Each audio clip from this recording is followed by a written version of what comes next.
Literature section, हम यहाँ finally पहुँच गए हैं। वाह, एग्जाम का सबसे लंबा और स्कोरिंग पार्ट। यहीं पे मैक्सिमम स्टूडेंट्स अपनी इतनी मेहनत और पूरे साल के रट्टा लगाने के बाद, इतनी ढेर सारे वीडियोस देखने के बाद भी बहुत ढेर सारे मार्क्स लूज कर देते हैं। क्यों? क्योंकि आंसर लिखने की स्ट्रैटेजी ही गलत होती है। जैसा कि मैंने अपनी पिछली वीडियोस राइटिंग सेक्शन के एंड में आप लोगों को बताया था कि लिटरेचर सेक्शन के लिए सिर्फ आंसर्स याद कर लेना या स्टोरी समझ लेना या स्टोरी के की पॉइंट्स, थीम्स को समझ लेना इंपॉर्टेंट नहीं है। आज हम सीबीएसई क्लास 10 सैम्पल पेपर के लिटरेचर सेक्शन को आंसर्स वाइज ब्रेक डाउन करके इस चीज़ को समझेंगे कि एग्जामिनर पॉइंट ऑफ व्यू से क्या क्या चीज़ें बहुत इंपॉर्टेंट हैं लिटरेचर को अच्छे से क्रैक करने के लिए और अपने इंग्लिश के टोटल मार्क्स को बहुत अच्छा इंप्रूवमेंट देने के लिए। देखो, आपके एग्जामिनर को क्या चाहिए? डायरेक्ट, रेलेवेंट और टेक्स्ट बेस्ड आंसर्स। अगर आपको लगता है ना आप अननेसेसरी वर्ड्स ऐड करके घुमा फिरा के आंसर को लंबा कर दोगे, एग्जामिनर को इंप्रेस कर दोगे, अच्छे मार्क्स ले आओगे, तो भाई साहब आप बहुत पीछे के दौर में जी रहे हैं। आपके किसी सीनियर या आपके किसी दूर के भाई बहन ने आपको बताया है कि ऐसे मार्क्स आ जाते हैं, बट अब सीबीएसई चेंज हो चुका है, पैटर्न्स चेंज हो चुके हैं, एग्जामिनर्स के पास बहुत स्ट्रिक्ट मार्किंग स्कीम्स होती हैं, बहुत अलग criteria for checking your copy होता है, एंड अब ऐसे घुमा फिरा के आंसर लिखने से काम नहीं बनता है।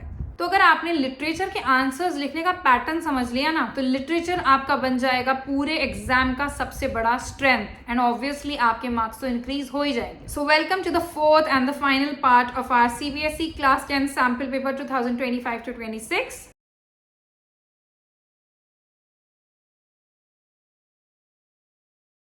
रीडिंग, ग्रामर एंड राइटिंग के बाद आज हम सॉल्व करने चाह रहे हैं इंग्लिश लिटरेचर का सेक्शन, जो कि हाफ पेपर का वेटेज रखता है। एंड बिलीव मी, क्योंकि इस पार्ट का वेटेज मार्क्स में ज्यादा है, ये आपके लिए टॉपर बनने के लिए सबसे बड़ी अपॉर्चुनिटी है। बस एक बात मैं आपको बता दूं, अभी आई नो क्योंकि साल का शुरू है, आपने अभी लिटरेचर के बहुत से चैप्टर्स को कवर नहीं किया होगा।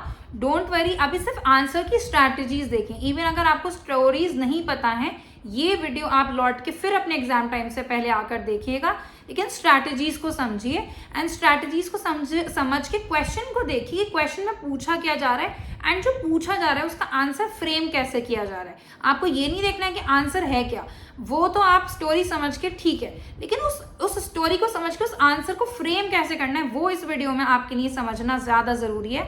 एंड बिफोर स्टार्टिंग मैं आपको 2-3 टिप्स जरूर देना चाहूंगी, क्योंकि अगर वो टिप्स आपके माइंड में अच्छे से रूट हो जाएंगी, उसके बाद आंसर्स को कैसे लिखना है वो ज्यादा आप अच्छे से समझ पाओगे। सबसे पहले NCERT is your Bible for cracking English literature exam, क्योंकि बोर्ड एग्जामिनेशन का लिटरेचर सेक्शन बुक से ही आता है। आपके आंसर्स हमेशा टेक्स्ट बेस्ड और रेफरेंस ड्रिवन होने चाहिए, और जब भी किसी कैरेक्टर या थीम के बारे में क्वेश्चन हो, आप उस टेक्स्ट के इंपॉर्टेंट कीवर्ड्स को जरूर यूज कीजिए अपने आंसर्स में, ताकि एग्जामिनर को अच्छे से लग जाए कि आप अपनी कहानी पढ़ के आए हो। मैं अपनी वीडियोस में भी हमेशा एक्सप्लेनेशंस के बीच में बोलती हूँ कि literary devices, deeper meaning, symbolism, इन चीजों को, इमेजरी वगैरह को बहुत अच्छे से समझिए। आपकी पोएट्री या आपका जो प्रोज है वो किसने लिखा है, ऑथर कौन है, पोएट कौन है, अगर आप याद कर सको एक आध लाइन तो वो भी लिखिए, वो भी समझिए।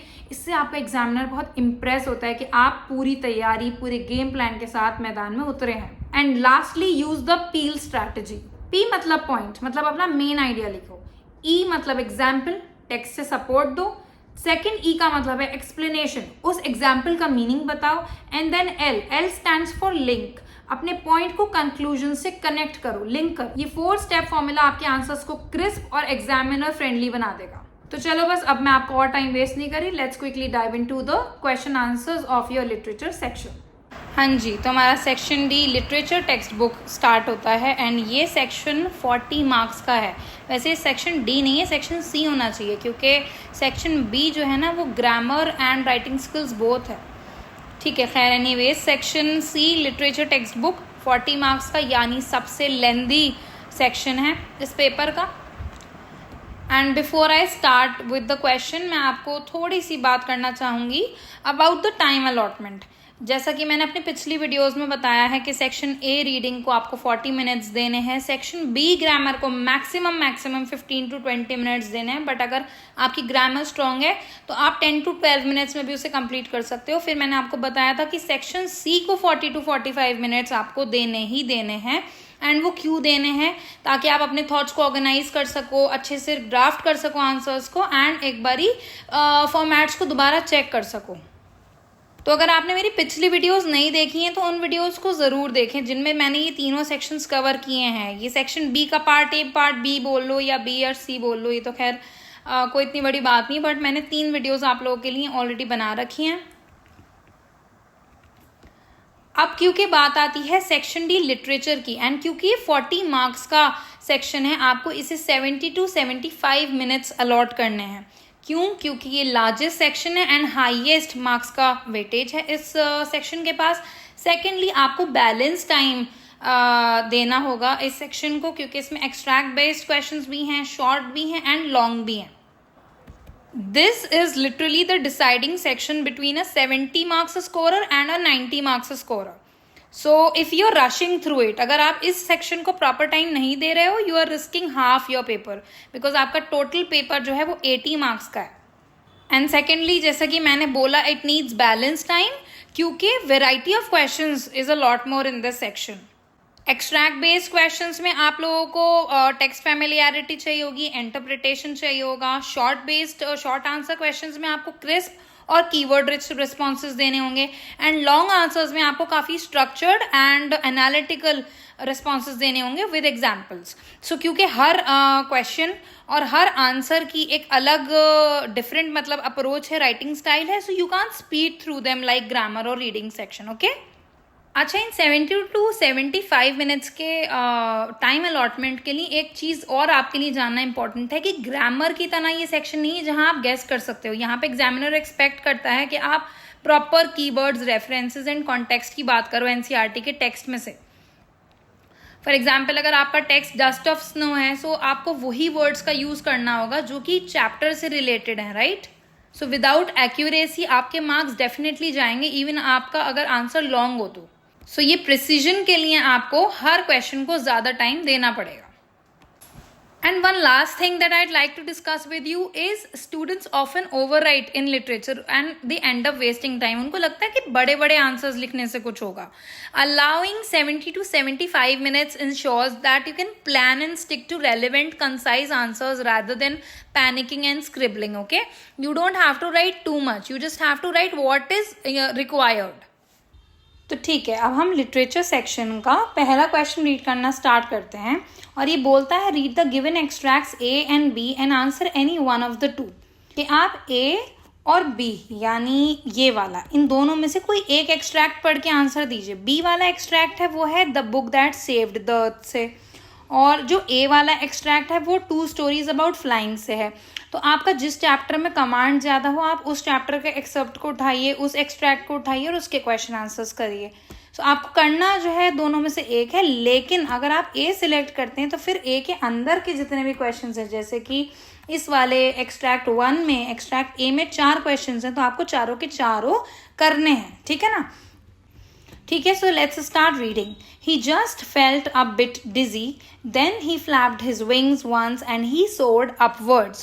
At first उसको थोड़ा सा light-headed मतलब कि dizzy feel हुआ because this was his first time flying. But as soon as he flapped his wings, flap का क्या मतलब होता है? अपने पंखों को जोर जोर से फड़फड़ाना, अप एंड डाउन वाले मोशन में, ठीक है? He soared upwards मतलब वो ऊपर की तरफ उड़ता चला गया हवा में। He rose smoothly and confidently upwards into the air. Ga ga ga ga ga ga ga cola. His mother swooped past him, her wings making a loud noise. फिर उसकी मम्मी जो है उसके करीब आके उड़ने लगी, flapping her wings noisily, और जोर जोर से वो भी अपने विंग्स को noisily flap करने लगी, and cried with joy. And वो basically she wanted to encourage the young seagull, and that is why she was making a loud noise with her wings to encourage him. He answered her with another scream, and then क्या होता है, young seagull जो होता है, how did he respond? He responded back to his mother with his own happy, excited scream, excited cry, ठीक है? Then his father flew over him screaming. उसके बाद उसके पापा ने भी उसको ज्वाइन कर लिया, वो भी उसके ऊपर से जो है फ्लाई करते हुए आए, and he started screaming. उन्होंने भी जोर जोर से आवाज़ें निकालनी शुरू कर दी. He saw his two brothers and his sister flying around him, curveting and banking and soaring and diving. And उसके बाद उसने क्या देखा, उसके जो siblings यानी कि 2 brothers and 1 sister, they also circled around him, क्योंकि curveting का मतलब होता है to fly gracefully in curves, okay? And banking का क्या मतलब होता है, to tilt while flying in the air, जब थोड़ा सा हवा में उड़ते उड़ते पंछी जो होते हैं वो थोड़ा सा आड़े हो जाते हैं ना, तो बैंकिंग इस चीज़ को बताता है. एंड सोअरिंग मतलब ऊपर हवा में तेजी से फ्लाई करना, एफर्टलेसली फ्लाई करना. एंड डाइविंग का मतलब होता है to swoop downwards very swiftly, नीचे की तरफ बहुत एफर्टलेसली फ्लाई करते हुए आना. तो उसके जो 2 भाई और उसकी जो सिस्टर हैं वो भी उसके इर्द गिर्द अलग अलग एरियल मोशंस में उसके इर्द गिर्द उड़ने लगे. Then he completely forgot that he had not always been able to fly and commended himself to dive and soar and curve, shrieking shrilly. वो इतना जॉयफुल, इतना कॉन्फिडेंट हो गया कि वो ये भूल ही गया कि उसके अंदर एक फियर ऑफ फ्लाइंग था, या he was not able to fly, वो ये बात भूल गया. तो कमेंडेड का मतलब होता है टू टेल समवन कि समथिंग इज गुड. तो उसने क्या किया, कमेंडेड हिम का मतलब है that he told himself that you can do it, and he just gave up all his fears. And what he did, he gave himself completely to the movements of flight, diving, soaring, curving, हर movement में वो बिल्कुल effortlessly उड़ने लगा. He gave himself in to the emotion, in to the feeling, in to the moment, and he forgot about his fear of flying. And what did he do, shrieking shrilly. Shrieking shrilly का क्या मतलब होता है, shrieking का मतलब होता है to call out very loudly, to scream out very loudly, usually with excitement, fear और जॉय. एंड श्रिली का मतलब होता है in a very high pitched, in a very piercing tone. ठीक है, तो he forgot about his fear, he just gave in to the whole emotion, he forgot about his fear, and उसने अपने आप को अपना 100% अपना जो है अलग अलग एरियल मूवमेंट्स करने में लगा दिया. ही फॉरगॉट, एंड उसने अपना सारा ध्यान अपनी फ्लाइंग पे लगा लिया. And he was making very high pitched excitement, full of excitement noises. Okay, so this was the extract जिसके बारे में आपको अब आंसर्स करने हैं. पहला क्वेश्चन कहता है contradict the view that the young seagull celebrated his maiden flight alone. अब सबसे पहले आप ये देखिए कि ये क्वेश्चन 2 मार्क्स का है. सिर्फ आपका पैसेज ही, मतलब ये पूरा क्वेश्चन 5 मार्क्स का है, जिसमें पहला क्वेश्चन ही 2 मार्क्स का है. इसका मतलब है इस क्वेश्चन का बाकी के नीचे के 3 क्वेश्चन के मुकाबले आंसर और ज्यादा इंपॉर्टेंट हो जाता है. अब आपसे सवाल पूछता क्या है, कॉन्ट्राडिक्ट द व्यू. कॉन्ट्राडिक्ट का मतलब होता है कि डिसअग्री कीजिए, इस व्यू से डिसअग्री कीजिए कि जो यंग सीगल था उसने अपनी पहली फ्लाइट को अकेले उड़ा था, अकेले सेलिब्रेट किया था. तो जब आप इस किस्म का आंसर लिखते हैं तो सबसे पहले तो आप लिखते हैं no, this type of thing didn't happen. जैसे आप क्वेश्चन में से लिख लें no, the young seagull did not celebrate his maiden flight alone. उसके बाद इनफैक्ट क्या हुआ था वो चीज आप इसमें से देख के, अपना एक्सट्रैक्ट में से देख के एविडेंस बेस्ड आंसर दीजिए. एंड लास्ट लाइन में फिर से आप ऐसा कोई एक एंडिंग लाइन दीजिए कि this shows that the seagull did not celebrate his maiden flight alone. एक concluding line और एक starting line दीजिए, and then बीच में जो बॉडी रहेगी वो बेस्ड ऑन द एक्सट्रैक्ट रहेगी. तो इसका आंसर मैं आपको दिखाती हूँ मैंने आपके लिए क्या लिखा है. The young seagull did not celebrate his maiden flight alone, his family was actively involved and present during his first flight. जो यंग सीगल था उसने अपनी मेडन फ्लाइट को अकेले सेलिब्रेट नहीं किया था, उसकी फैमिली भी उसके साथ एक्टिवली इन्वॉल्व थी एंड उसकी फर्स्ट फ्लाइट में प्रेजेंट थी. His mother swooped past him, his father flew over him, and his 2 brothers and sister flew around him, curveting and banking and soaring and diving. उसकी mummy ने उसको join किया and mummy के लिए कौन सा वर्ड यूज हुआ था, swooped past him. तो हमने यहाँ पे swooped past him ही लिखा है. His father flew over him था ना, यहाँ पर his father flew over him screaming, तो हमने यहाँ पे वो लिख दिया. हम screaming भी लिख सकते हैं साथ में. And his 2 brothers and sisters flew around him, क्योंकि उसके बहन भाई उसके इर्द गिर्द जो है फ्लाई कर रहे थे. एंड कौन से मोशंस उन्होंने किए थे, कौन से मूवमेंट्स किए थे, curveting and banking and soaring and diving, वो हमने लिख लिया. And lastly concluding line, this shows he was surrounding by his family during the celebration. ये दिखाता है कि वो अपनी फैमिली के साथ असल में इन्वॉल्व था सेलिब्रेशन में, ना कि उस व्यू को जैसे हमसे बोला गया कि वो अकेला था. सो इस किस्म का आंसर लिखना मुश्किल नहीं है, क्योंकि फर्स्ट लाइन को आपको सिर्फ और सिर्फ क्वेश्चन में से लिखना है, उसको कॉन्ट्राडिक्ट करना है। बाकी का पूरा कंटेंट में ज़्यादा अपने पास से कोई वर्ड भी ऐड करने की ज़रूरत नहीं है, वो आपको एक्सट्रैक्ट में से मिल जाएगा। और एक कंक्लूडिंग लाइन आपको ये बतानी है कि दिस शोज दैट, दिस और दैट, जो भी आगे आपका एक्सट्रैक्ट है। तो अगर एक्सट्रैक्ट बेस्ड क्वेश्चन में आपको कोई भी कॉन्ट्राडिक्ट करने को आता है व्यू, तो उसमें घबराइए नहीं कि अरे मैं कैसे लिखूं, आपको सब कुछ इन चंद लाइन्स में से मिल जाएगा। अब चलते हैं सेकेंड क्वेश्चन की ओर। Which of the following statements best explains the young seagull's experience as he starts flying? इन दोनों स्टेटमेंट्स में से यंग सीगल के एक्सपीरियंस को कौन ज़्यादा अच्छे से एक्सप्लेन करता है कि जब उसने उड़ना शुरू किया उसकी क्या दशा थी, क्या फीलिंग थी, क्या एक्सपीरियंस था, ये दोनों में से कौन सा स्टेटमेंट उसको ज़्यादा बेटर डिस्क्राइब करता है, ठीक है ना।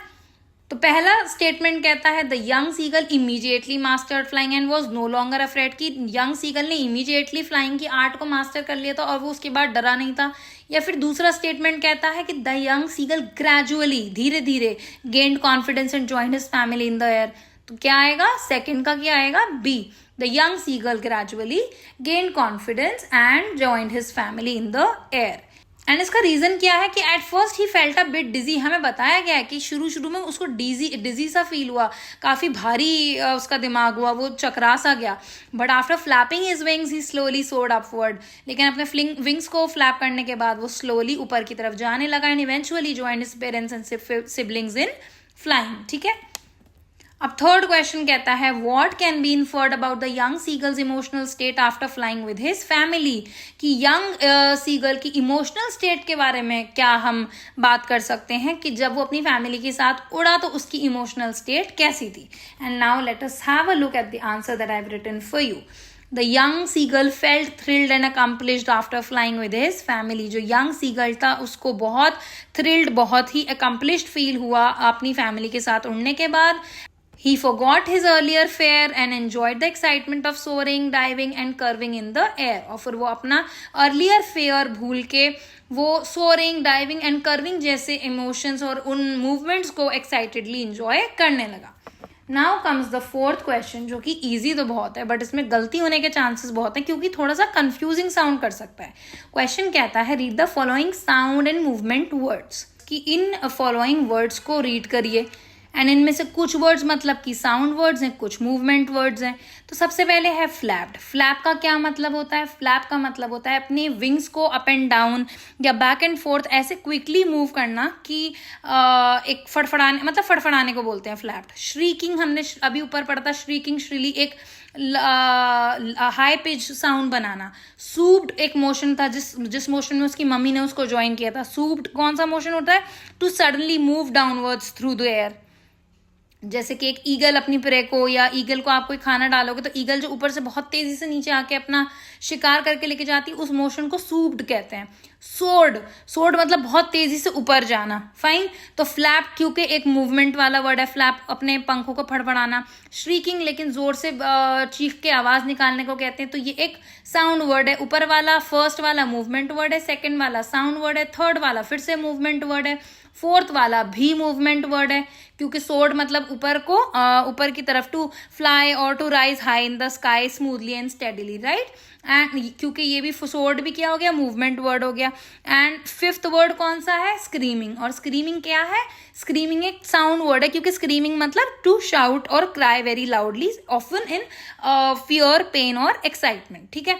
तो अब आपसे कह रहे हैं कि उस ऑप्शन को सिलेक्ट कीजिए जो सही से कैटेगराइज करता है इन पांचों साउंड्स को साउंड और मूवमेंट वर्ड्स में। मतलब कि ए ऑप्शन अगर आप सिलेक्ट करते हो तो आप कह रहे हो कि 1, 2 और 5 वाले वर्ड्स साउंड के हैं और 3 और 4 वाले वर्ड्स मूवमेंट के हैं। अब सबसे पहले 1 को ही देख लेती हूँ। 1 है फ्लैप। फ्लैप मतलब पंखों को जोर जोर से फड़फड़ाना, to move up and down और move the wings up and down और बैक एंड फोर्थ क्विकली। तो फ्लैप्ड को तो मैं साउंड वर्ड कह नहीं सकती, ये एक मूवमेंट वर्ड है।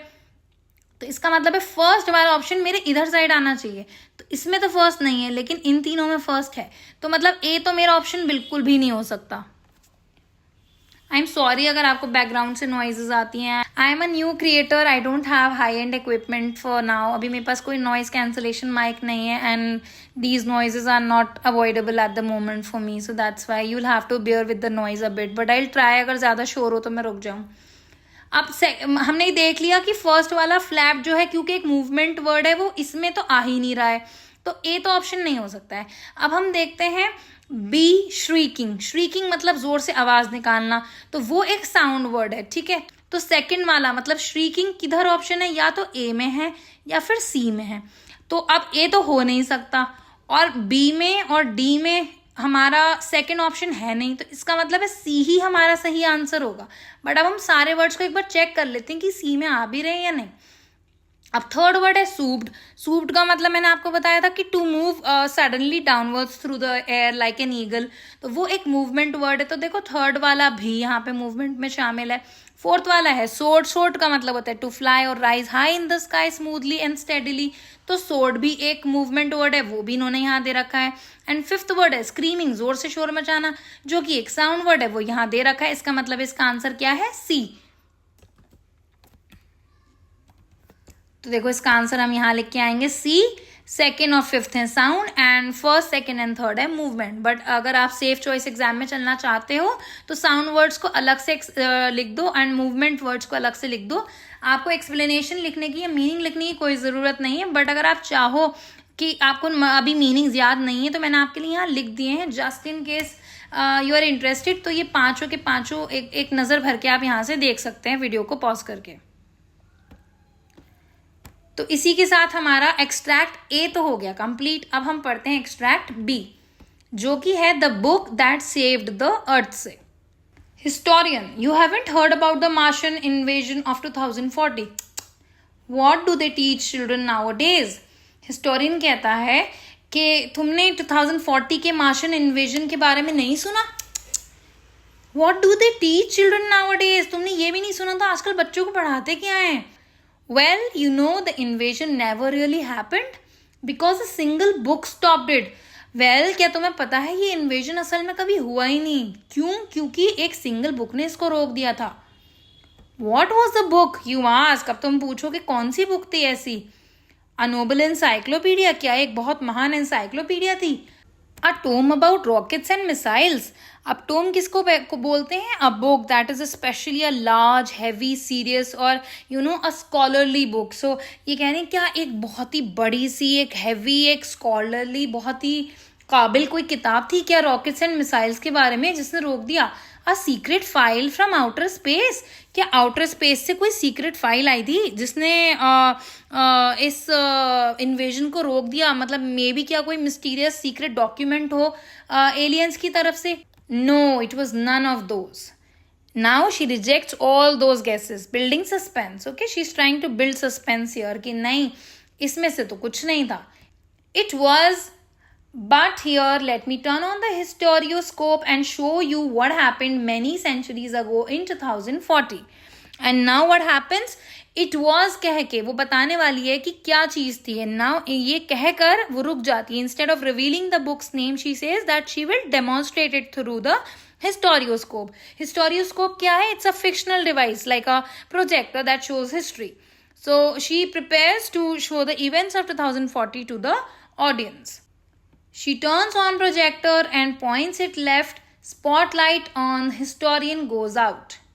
अब हमें ना यहाँ पर स्टेज डायरेक्शन दिखा रहे हैं, इटैलिक्स में है ना ये, कि she switches on the historioscope projector and points to the left where the next scene will appear and the light on her fades out shifting focus to the next part of the play. So in short ये जो आपका extract है ना, इसमें जो historian है she playfully sets up a mystery about the book that prevented the Martian invasion and she dismisses serious guesses, and instead what she does, she prepares to reveal the truth through a storytelling device on stage. So now comes the question answers. What does the pause indicated by the dash in the line? It was dash, but here let me turn on the historioscope and show you convey. जो इस line में it was में ये जो dash था, ये dash असल में क्या इमोशन कन्वे कर रहा है, ये पॉज जो दिया गया है वो क्या कन्वे कर रहा है। असल में क्या कन्वे कर रहा था कि यहाँ पे जब 3-4 गैसेस लगा लिए गए उसके बाद ये बताती है कि नहीं ये कुछ नहीं था बल्कि क्या था, और उसके बाद वो रुक जाती है एंड फिर वो क्या करती है, वो डायरेक्टली इंसान का जो सामने अपनी ऑडियंस है उसको डायरेक्टली ना बता के एक सस्पेंस क्रिएट करके वो कोशिश क्या करती है कि वो उनको मतलब उस चीज़ को दिखाए हिस्टोरियोस्कोप के थ्रू. सो अब हमें बताना है कि what is she trying to convey. ये लाइन में डैश क्या कन्वे कर रहा है. पहला ऑप्शन कहता है a sense of impatience and frustration. क्या यहाँ पर बेसब्री और फ्रस्ट्रेशन यानी कि खिसियाहट जैसा कोई सेंस को इंडिकेट किया जा रहा है? No. A point of suspense and anticipation. क्या यहाँ पे सस्पेंस और क्या आप एक्सपेक्ट कर सकते हो, क्या आप एंटिसिपेट कर सकते हो कि आगे क्या हो सकता है, ऐसा कोई फीलिंग है? यस. यहाँ पे इट वॉज कहने से रीडर के अंदर क्यूरियोसिटी बढ़ रही है, सस्पेंस बढ़ रहा है, तो हाँ ये हो सकता है. उसके बाद a moment of confusion and hesitation. क्या वो कन्फ्यूज थी, उसको पता नहीं था, इसलिए क्या उसने यहाँ डैश लगाया? नहीं. सो ये भी नहीं हो सकता. A sudden shift to light heartedness. क्या एकदम से माहौल को थोड़ा लाइट, थोड़ा मजाकिया सा करने की कोशिश की गई है? No. A reflective moment of deep thought. क्या इसके आगे कोई बहुत डीप थॉट है? नो. सो ये क्या है? It was only a point of suspense and anticipation. तो सेकंड वाला जो ऑप्शन है ओनली सेकंड, वो है बी. तो इसका आंसर है फर्स्ट क्वेश्चन का B, only second. B, only second. And अगर आपको मैं आंसर को अच्छे से समझाऊं, you don't need to write it, but मैं आपके लिए लिख इसलिए रही हूँ कि just in case you forget the explanation later on, आप इसे पढ़ सकें. मैं इस डॉक्यूमेंट का लिंक आपके साथ डिस्क्रिप्शन बॉक्स में शेयर कर दूंगी. The pause in the line it was dash, but here let me turn on the historioscope and show you, creates a sense of suspense and anticipation. It makes the audience curious about which book saved the earth, but instead of revealing it directly, the historian delays the answer to build anticipation. This is big, not impatience, confusion or deep reflection. It is meant to keep the audience hooked and excited. ये इसका reason जो है वो ये है कि ताकि audience काफी excited और बनी रहे, ऑडियंस के अंदर एक क्यूरियोसिटी बनी रहे. It's not there for impatience, confusion या any deep thoughts. Okay, now comes the second question. How do the stage directions such as historian turns on projector and spotlight on historian goes out contribute to the atmosphere and understanding of the scene in this part of play? क्योंकि एक play है and इस play में हमसे पूछ रहे हैं कि इस प्ले में जो स्टेज डायरेक्शंस हमें दिए गए हैं, जैसे कि ये बोला गया है कि हिस्टोरियन टर्न्स ऑन प्रोजेक्टर, या आगे बोला गया है spotlight on historian goes out, तो ये कैसे इस पूरे एटमॉस्फेयर की अंडरस्टैंडिंग में, इस प्ले की अंडरस्टैंडिंग को और इन्हेंस कैसे करते हैं. एंड आप देखिए ऊपर वाला क्वेश्चन 1 मार्क का था एंड ये वाला क्वेश्चन 2 मार्क का है, तो ये थोड़ा सा आपको ज्यादा ध्यान देना पड़ेगा एंड बहुत अच्छे से इसको कवर करना पड़ेगा. ठीक है ना. So let's see the answer that I have written for you. ये देखिए एक्चुअली में ना मैंने बहुत लंबा करके लिखा नहीं है, मैंने आपके लिए इसको थोड़ा सा इजी करके, मतलब एक एक लाइन को और अच्छे से एक्सपैंड करके लिखा है ताकि आपकी समझ में अच्छे से आ जाए. You feel free to shorten it up, but I have tried कि मैं सारी चीज़ें आपको बहुत अच्छे से इसमें बता सकूँ. The stage directions help the audience visualise the shift in action. जो स्टेज के डायरेक्शंस हैं उससे ऑडियंस जो है ना, जो पढ़ रही है, वो जो एक्शन में शिफ्ट हुआ है उसको विजुअलाइज कर पा रही है, इमेजिन कर पा रही है कि क्या एक्शन आगे हुआ है. When the historian turns on the projector and the spotlight goes out, it shows that the focus is moving away from her words to the actual events of 2040. जब historian projector को on करती है और spotlight जाती है, it shows कि जो focus है ना वो उसके अल्फाजों से actual events की तरफ जाता है. This creates a sense of drama and anticipation, making the audience curious about what will be shown next. और इससे एक ड्रामा, एक एंटिसिपेशन, एक क्यूरियोसिटी बढ़ती है ऑडियंस के अंदर, जिससे कि ऑडियंस क्यूरियस होती है ये जानने के लिए कि अब आगे क्या दिखाया जाएगा. It is almost like the audience is watching history come alive on stage, and it is almost like कि जो ऑडियंस है वो हिस्ट्री को दोबारा जिंदा होती हुई देख रही है स्टेज पे. The shift of spotlight signals that the focus is no longer on the historian's storytelling but on the Martian's actions. और ये जो अल्फाज हैं कि जो spotlight on the historian goes out, इसका मतलब ये है कि फोकस अब डायरेक्टली हिस्टोरियन की स्टोरी टेलिंग पे नहीं है, अब मार्शियंस के एक्शंस पर है. It also helps in smoothly changing the scene and setting the right atmosphere for the story to unfold. And ये इन जैसे फ्रेजेस को डाल के ना स्मूथली सीन्स चेंज हो पा रहे हैं एंड अगली स्टोरी जो आने वाली है, अगला जो सीन आने वाला है, उसके लिए राइट एटमॉस्फेयर सेट हो पा रहा है. So they make the scene more engaging and easy to follow. इससे क्या होता है, पूरा सीन ज़्यादा एंगेजिंग एंड ज़्यादा ईजी टू फॉलो लगता है. अगर आपने ये स्टोरी नहीं पढ़ी, आपको कंफ्यूज होने की ज़रूरत नहीं है. अभी बस आपका फोकस ये होना चाहिए कि आप राइटिंग स्टाइल देखें कि आंसर को किस वे में आंसर, क्वेश्चन को किस वे में आंसर करना चाहिए. एंड बाकी near the exams not only I will explain the chapters in detail and cover all the NCERT question answers, but हम ऐसे एक्सट्रैक्ट बेस्ड क्वेश्चन आंसर्स को भी बहुत ढेर सारे एग्जाम्पल्स के साथ फॉलो करेंगे, बहुत ढेर सारे एग्जाम्पल्स के साथ सॉल्व करेंगे, जिससे इसमें का कोई सा भी किसी भी चैप्टर से क्वेश्चन आ जाए ना तो हम कवर अटेम्प्ट कर पाएं. ठीक है ना. तो ये प्रैक्टिस हम धीरे धीरे इस चैनल पे करते रहेंगे. एंड अगर आपको मेरा एक्सप्लेनेशन स्टाइल अच्छा लगा हो तो प्लीज़ मेरे चैनल को सब्सक्राइब ज़रूर करें. अब आता है question number 3. Select the option that correctly completes the following. आप करेक्ट ऑप्शन आपको सिलेक्ट करना है ताकि ये फिल इन द ब्लैंक पूरा हो सके. The historian dismisses the noble encyclopedia and rockets because she wants to. Historian noble encyclopedia और रॉकेट्स की बात को बिल्कुल मना कर देती है कि नहीं नहीं ऐसा नहीं था. क्यों? बिकॉज क्यों वो क्या चाहती है? A. Convey the importance of scientific knowledge and military power in stopping the invasion. क्या वो साइंटिफिक नॉलेज और मिलिट्री पावर की इंपॉर्टेंस को दिखाना चाहती है कि इन चीज़ों ने इन्वेजन को रोका था? नो, ऐसा तो कुछ नहीं हुआ था. अगर आपने स्टोरी नहीं भी पढ़ी है तो ये तो आपको एक्सट्रैक्ट से भी क्लियर होगा ना कि इस एक्सट्रैक्ट में किसी भी साइंटिफिक नॉलेज या मिलिट्री पावर की बात तो हुई नहीं है. ऑप्शन बी कहता है stress the surprising and unexpected nature of the book that stop the invasion. कि उन्होंने उस बुक की, जिस बुक ने इन्वेजन को रोका था, उसकी सरप्राइजिंग एंड अनएक्सपेक्टेड नेचर पे जोर दिया था. सो थर्ड का आंसर है बी एंड वो आपको एक्सट्रैक्ट से पता है क्यों. थर्ड का आंसर है बी. एंड क्वेश्चन 4 कहता है what emotion is the historian most likely conveying with the phrase. ये क्या है? ओके. हिस्टोरियन ये फ्रेज लिखकर क्या इमोशन कन्वे करने की कोशिश कर रहा है? नहीं कर रही है बोलना था. आई कीप ऑन सेइंग कर रहा है. The phrase is usually said when someone feels a mix of mild disapproval, pity और disappointment.